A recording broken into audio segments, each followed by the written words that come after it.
सो भाई देखो, आज हम देखने वाले हैं कि ये सीए फाउंडेशन के अंदर जो कंपनीज एक्ट है उसका मैंने फर्स्ट पार्ट जो थोड़ा बेसिक्स वाला था वो मैंने पहले डाल दिया है। ठीक है, और साथ के साथ तुम्हें एक चीज़ और मैं बता दूं कि अकाउंट्स की क्लासेस भी चल रही है, मतलब एक तरीके से रिवीजन वीडियोस चल रही हैं। उसमें मैं तुम्हें बेसिक्स भी बता रहा हूँ, साथ के साथ क्वेश्चंस भी कैसे करने हैं, या और ऐसी चीज़ें जहाँ पर बंदा अटकता ही है।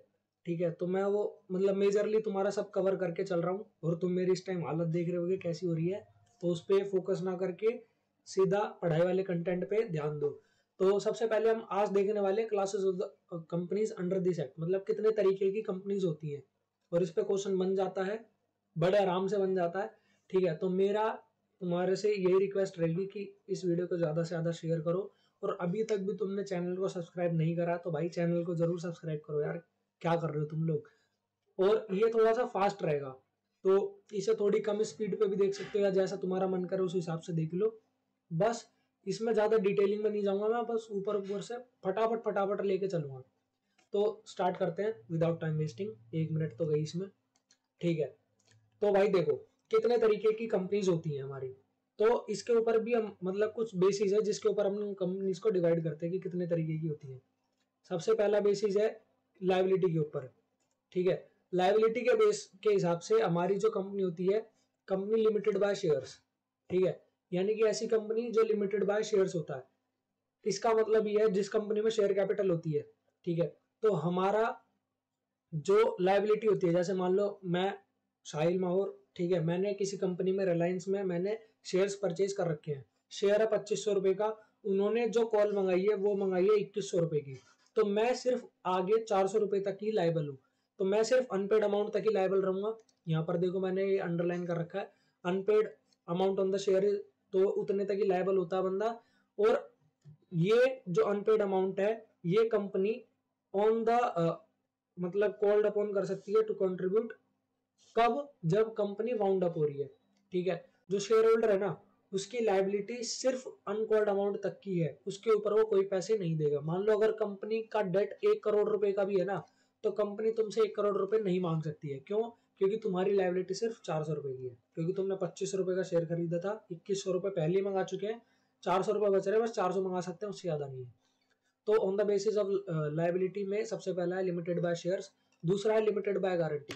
ये कैसा वाला होता है समझो बात को, जिस कंपनी में शेयर कैपिटल नहीं होती है, तुम इंटर में आओगे तो तुम और डीपली सुनने को मिलेगा ये, जिस कंपनी में शेयर कैपिटल नहीं होती है उसमें क्या होता है, गारंटी वाला सीन चलता है। हम बोलते हैं कि अगर जो कंपनी है वो वाउंड अप होती है तो मैं तेरे को 10,000 रुपए दूंगा, चाहे तू उसके लाइबिलिटी के लिए यूज कर या किसी भी चीज के लिए यूज कर, अगर कंपनी वाउंड अप होती है तो मैं 10,000 रुपए की पेमेंट करूंगा। तो एक तरीके से क्या हो गया, 10,000 रुपए की गारंटी हो गई।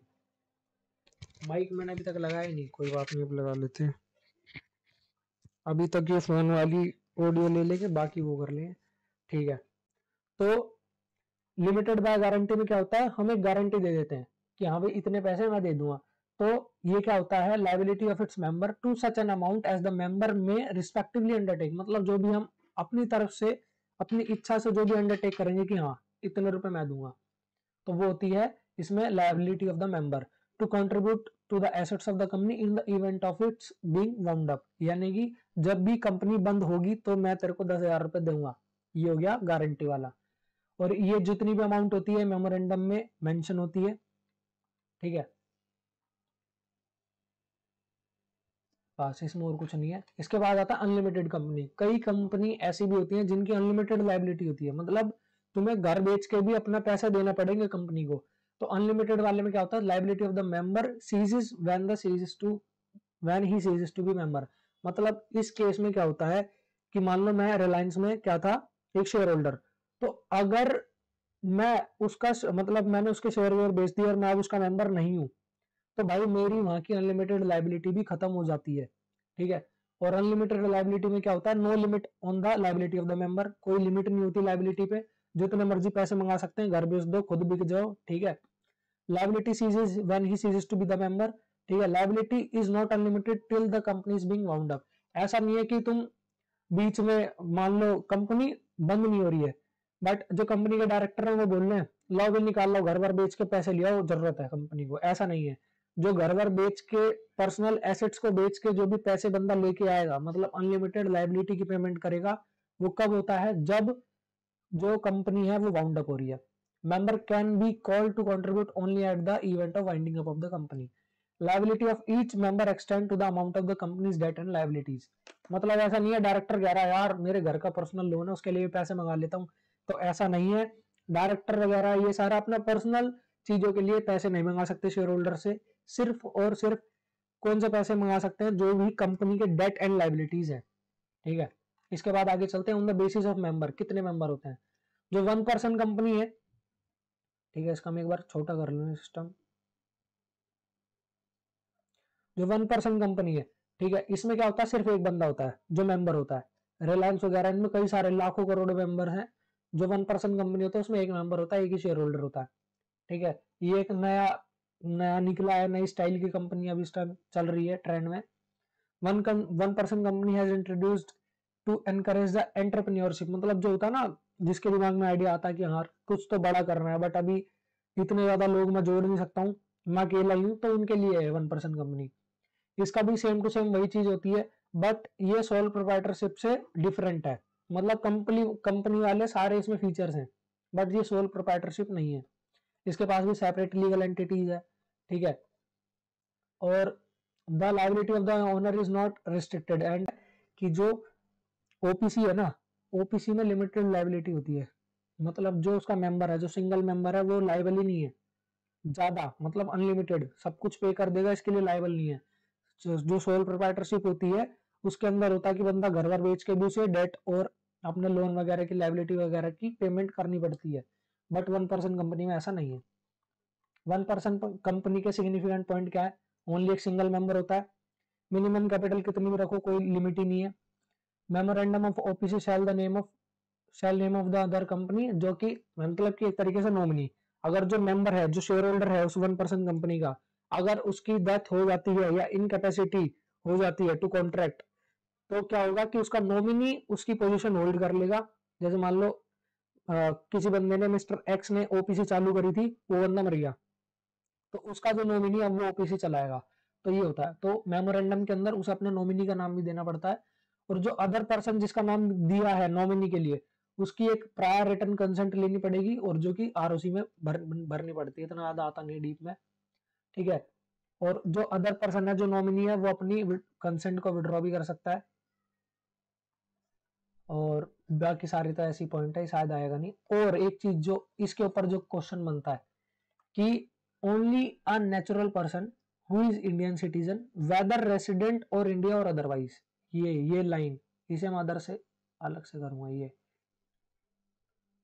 and has stayed in India for a period of not less than 120 days during the immediately preceding financial year shall be eligible to incorporate OPC और nominee।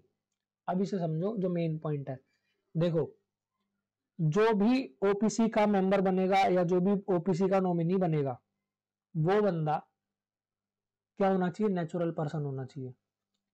इसका मतलब क्या है, कोई कंपनी ओपीसी नहीं बना सकती।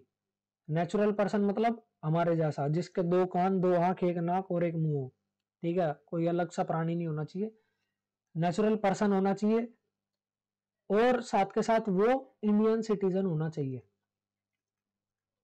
सुन लेना मेरी बात ध्यान से, इसके बाद डाउट नहीं आएगा। नेचुरल पर्सन होना चाहिए और वो इंडियन सिटीजन होना चाहिए। क्या वो रेजिडेंट होना चाहिए, इसमें मेरी बात ध्यान से सुनो, क्या वो रेजिडेंट होना चाहिए।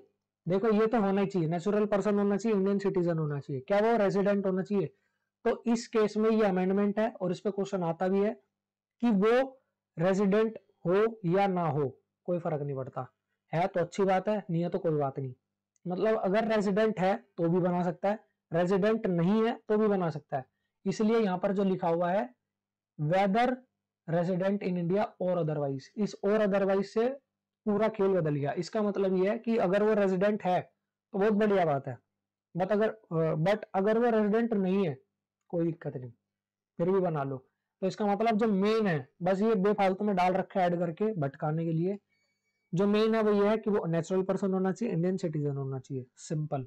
और इसका जो रेजिडेंशियल स्टेटस है ना, वो किस तरीके से निकलेगा, अगर वो 120 दिन से ज्यादा रह लिया है तो रेजिडेंट माना जाएगा, 120 दिन से कम रहेगा तो रेजिडेंट नहीं माना जाएगा, बट रेजिडेंट हो या ना हो कुछ फर्क नहीं पड़ता, ठीक है।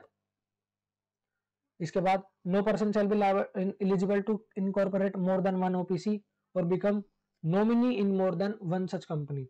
इसका मतलब यही है कि कोई भी बंदा एक से ज्यादा में ओपीसी नहीं बन सकता, एक से ज्यादा में नॉमिनी नहीं बन सकता, कोई भी माइनर मेंबर या नॉमिनी नहीं बन सकता है, ठीक है, क्योंकि वो कॉन्ट्रैक्ट नहीं कर सकता है।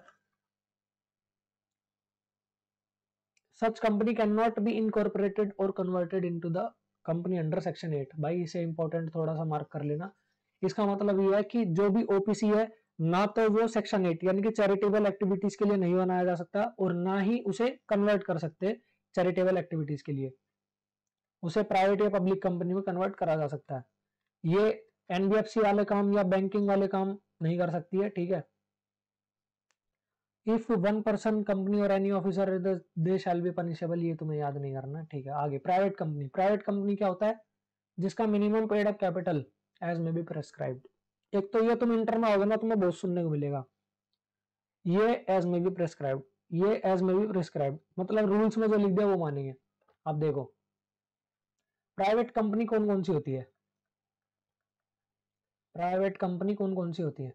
सबसे पहली तो बात उसमें होनी चाहिए कि उसमें ट्रांसफर ऑफ शेयर रिस्ट्रिक्टेड होना चाहिए। ट्रांसफर ऑफ शेयर्स क्या होना चाहिए, रिस्ट्रिक्टेड, मतलब प्राइवेट कंपनी के शेयर्स हम किसी और को ट्रांसफर नहीं कर सकते हैं, तो पब्लिक कंपनी बन जाएगी अगर इधर उधर ट्रांसफर होते रहे तो, ठीक है। सबसे पहला पॉइंट तो ही हो गया।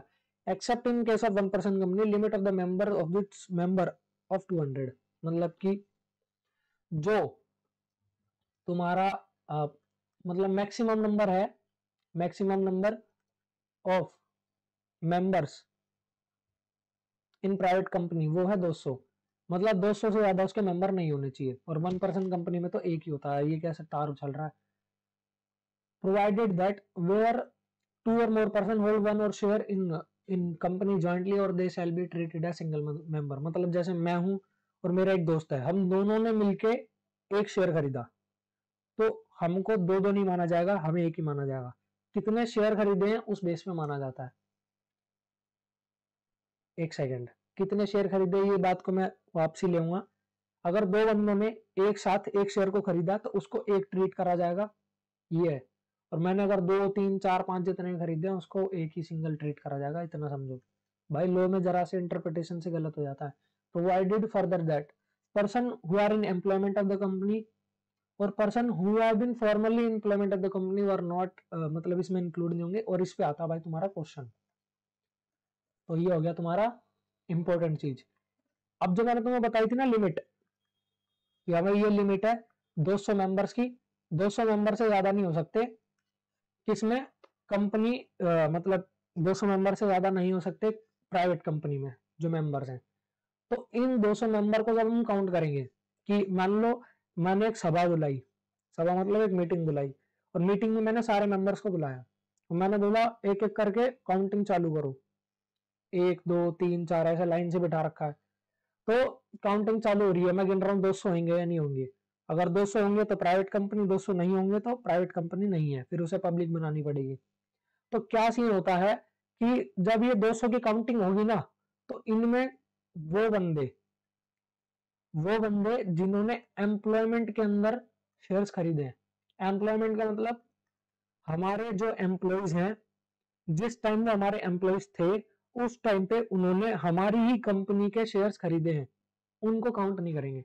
अब जैसे गिनता जा रहा है 1 2 3 4 5 6, 10वें नंबर पे हमारा एम्प्लॉय बैठा है और वो हमारा मेंबर भी है, तो 1 2 3 4 5 6 7 8 9 10 आएगा। ओ भाई तू नहीं, तेरे को नहीं लेना, तू साइड हो जा, आगे से गिनो 10 11 12 13 14 ऐसे चलेगा। तो जब ये 200 मेंबर्स की जो काउंटिंग होती है उसके अंदर हम एम्प्लॉयमेंट वाले बंदों को नहीं लेते, ठीक है। प्राइवेट कंपनी के सिग्निफिकेंट पॉइंट, कोई मिनिमम पेड अप कैपिटल इस सबकी रिक्वायरमेंट नहीं है। मिनिमम मेंबर 2, ओपीसी में 1 और 200 मेंबर इसके मैक्सिमम है, जिसमें कि हम प्रेजेंट मेंबर मतलब कि जो एम्प्लॉइज हैं उनको नहीं लेते जिन्होंने शेयर्स खरीदे थे एम्प्लॉयमेंट के टाइम पे। ट्रांसफर ऑफ शेयर रिस्ट्रिक्टेड होता है, ठीक है। कोई भी पब्लिक इसे आके मतलब सिक्योरिटीज नहीं खरीद सकती। स्मॉल कंपनी ही प्राइवेट कंपनी होती है, ये बात ध्यान रखना, स्मॉल कंपनी हमेशा प्राइवेट कंपनी होती है। OPC can be formed only as private company. Yes. इसके बाद स्मॉल कंपनी, इसमें भी अमेंडमेंट आ चुकी है, 4 और 40 करोड़ की है शायद से। हाँ, इसमें देखो, इसमें अभी भी ये नहीं लिखा हुआ है, shall not exceeds 2 crore and 20 crore. इसका जो अब अमेंडमेंट होके आ गया है, 4 करोड़ तो है तुम्हारी paid up capital, paid up share capital, और 40 करोड़ है तुम्हारी टर्नओवर। तो अगर तुम्हारा इससे नीचे है तो तुम स्मॉल कंपनी कहलाओगे, ठीक है। इसके बाद पब्लिक कंपनी, जो कंपनी प्राइवेट कंपनी नहीं है वो पब्लिक कंपनी मानी जाएगी, ठीक है। पब्लिक कंपनी का सिग्निफिकेंट पॉइंट क्या है कि ये प्राइवेट कंपनी नहीं होती, वाह बहुत बढ़िया बात बता दी। इसके शेयर्स फ्रीली ट्रांसफरेबल होते हैं, ठीक है। कोई भी मिनिमम पेड अप कैपिटल की रिक्वायरमेंट है किसी में भी नहीं ऊपर, मिनिमम नंबर होने चाहिए 7, मैक्सिमम अंधा, ठीक है, कितने रखो। Subsidiary of a public company is deemed to be a public company, मतलब मेरी एक पब्लिक कंपनी है, उसकी कोई सब्सिडरी होगी तो उसे भी पब्लिक कंपनी माना जाएगा। अब होल्डिंग सब्सिडरी क्या होता है, देखो इसकी लाइन ढूंढने दो, मोर देन वन हाफ। देखो दो चीज है, समझना इसे ध्यान से, 16 मिनट की होगी है, 20 मिनट तक खींचूंगा इसे वीडियो को, इस टॉपिक को नहीं। दो चीजें होती हैं, एक तो होता है 51% जो कि गवर्नमेंट कंपनी में आता है, और एक होता है मोर देन वन हाफ। मोर देन वन हाफ का मतलब पता क्या है, 50% से ज्यादा। इन दोनों में डिफरेंस नहीं है, तुम इन दोनों चीजों को सेम मत समझना। 51% या उससे ज्यादा होना ये गवर्नमेंट कंपनी में, मोर देन वन हाफ यानी कि 50% से ज्यादा होना, मतलब कि यहाँ पर 50.5% भी आ जाएगा, 50.9% वाले भी आ जाएंगे, और यहाँ पर नहीं आएंगे वो। तो अगर 51% से ज्यादा गवर्नमेंट होल्ड करती है तो उसे गवर्नमेंट कंपनी बोलते हैं, याद है ना। और कोई कंपनी किसी और कंपनी में मोर देन वन हाफ यानी कि 50% से ज्यादा, वो 0.5 भी ज्यादा होगा तब भी उसे क्या माना जाएगा, होल्डिंग कंपनी। तो अगर दो चीजें याद रखना, अगर हम किसी और कंपनी की, मान लो मैं कंपनी हूं XYZ, मैं किसी और कंपनी के बोर्ड ऑफ डायरेक्टर्स की कंपोजिशन को कंट्रोल करता हूं, मतलब वो तो डायरेक्टर है, कल से मत आइयो, लिखट जाए यहाँ से। तो अगर मैं उसकी कंपोजिशन को कंट्रोल कर सकता हूं, या फिर मैं उसके मोर देन वन हाफ पे, मोर देन वन हाफ की वोटिंग राइट्स पे, वोटिंग पावर पे मेरा कंट्रोल है, तो मैं उसकी क्या माना जाऊंगा, मैं होल्डिंग, वो सब्सिडरी, ठीक है। तो यहां तक ये खत्म हुआ। इसके बाद एसोसिएट कंपनी, इसमें आता 20% का, एक सेकंड, इसमें आता तुम्हारा 20% का। अगर मैं किसी कंपनी में 20% या उससे ज्यादा होल्ड करता हूं तो मैं उसकी, वो मेरी एसोसिएट कंपनी मानी जाएगी, बस इसमें यही है। लिस्टेड कंपनी होती है जो रिकॉग्नाइज स्टॉक एक्सचेंज में लिस्टेड है, मतलब वही एक तरीके से क्या कहते हैं इसे, सेबी, सेबी नहीं, रिकॉग्नाइज स्टॉक एक्सचेंज, जो तुम्हारा NSE BSE है, नेशनल स्टॉक एक्सचेंज और बॉम्बे स्टॉक एक्सचेंज, इसके अंदर अगर तुम्हारा लिस्टेड है तो तुम्हें लिस्टेड कंपनी माना जाएगा। लिस्टेड मतलब तुमने नाम लिखवाया कि हाँ भाई वहां से हमारे शेयर्स की ट्रेडिंग हो सकती है। अनलिस्टेड कंपनी मतलब जो लिस्टेड नहीं है, सिंपल सी है। गवर्नमेंट कंपनी मैंने बताया, जो देखो यहाँ पर आ गया ना, which is not less than 51%। अगर गवर्नमेंट, स्टेट गवर्नमेंट या सेंट्रल गवर्नमेंट, ठीक है, कोई सी भी गवर्नमेंट हो, सेंट्रल गवर्नमेंट लिख रखा है, स्टेट गवर्नमेंट या पार्टली स्टेट पार्टली सेंट्रल, कैसी भी हो, अगर गवर्नमेंट तुम्हारी कंपनी में 51% या उससे ज्यादा, याद रखना 51% या उससे ज्यादा होल्ड करती है तो गवर्नमेंट कंपनी हो गई। इसके बाद फॉरेन कंपनी, फॉरेन कंपनी कौन सी होती है, इट मीन्स एनी कंपनी और body corporate incorporated outside India, but वो काम कहाँ करती है, फिजिकली या वर्चुअली, इलेक्ट्रॉनिक मोड, कैसे भी करके वो काम कर रही है, कहां पर, इंडिया में। मतलब कि इनकॉर्पोरेट हो रही है बाहर के रूल्स के अकॉर्डिंग, बाहर के एक्ट में इनकॉर्पोरेट हो रही है, बट जो उसका प्लेस ऑफ बिजनेस है, जो भी वो काम कर रही है, वो फिजिकली या इलेक्ट्रॉनिक मोड से इंडिया में कर रही है, ठीक है। और अब आता है सेक्शन 8 कंपनी, ऐसी कंपनी जो चैरिटेबल पर्पस के लिए बनाई गई है, ठीक है। चैरिटेबल पर्पस जैसे कि एजुकेशन को प्रमोट करना, हेल्थ को, स्पोर्ट्स को, रिसर्च को, सोशल वेलफेयर को, रिलीजन को, चैरिटी को, प्रोटेक्शन ऑफ एनवायरमेंट, ऐसे कामों के लिए जिस भी कंपनी को हम फॉर्म करते हैं, मतलब सिंपल ही है कि इसमें हमारा प्रॉफिट मोटिव नहीं होता, इसमें हमारा चैरिटेबल मोटिव होता है, ठीक है। तो ऐसी कंपनी को हम सेक्शन 8 कंपनी बोलते हैं। और इसमें हमें क्या होता है, गवर्नमेंट से हमें लाइसेंस लेना पड़ता है। और गवर्नमेंट इस लाइसेंस को रेवोक भी कर सकती है, इसे तुम पढ़ लेना। और गवर्नमेंट चाहे तो हमारा लाइसेंस खुद से मतलब रुकवा भी सकते हैं कि अब भाई इस बंद कर दो, तुम गलत काम कर रहे हो, कोई भी फ्रॉड में पकड़े गए तो गवर्नमेंट के पास पावर होती है कि ऑर्डर दे सकती है कि इसे बंद कर दो।